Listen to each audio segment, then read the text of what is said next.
Alam mo ba na may isang lalaki ang ibinenta ang kanyang bahay para sa isang 12 taong gulang na batang babae na kakakilala pa lang niya at inakala ng lahat na nawala na siya sa kanyang katinuan, pero ang katotohanan ay walang sino man ang nakaalam ng mangyayari.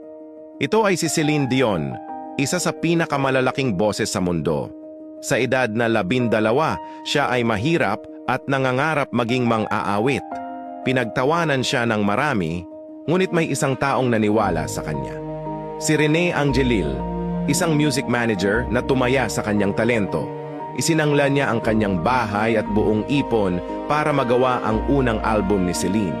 Tiningnan niya ang batang takot at sinabi, "Itinataya ko ang bahay ko sa iyo. Ikaw naman, itaya mo ang boses mo." At nagbunga ang kanyang pagtaya. Umaawit si Celine ng My Heart Will Go On. Kumita ito ng daan-daang milyong dolyar at naging isang pandaigdigang icon siya.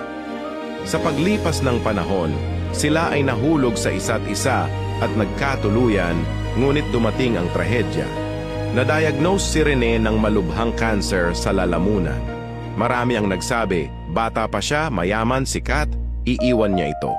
Ngunit iba ang pinili ni Celine. Kinansela niya ang kanyang buong world tour. Iniwan ang daan-daang milyong dolyar at nanatili sa tabi nito araw at gabi. Inalagaan niya ito hanggang sa huling hininga. Sinabi niya, tumaya siya ng kanyang bahay sa isang batang walang kasiguraduhan. Ngayon, itinataya ko ang buong buhay ko para sa kanya. Isang bahay kapalit ng pangarap, isang karera kapalit ng pangako, isang pag-ibig na mas malalim pa. Sa Titanic,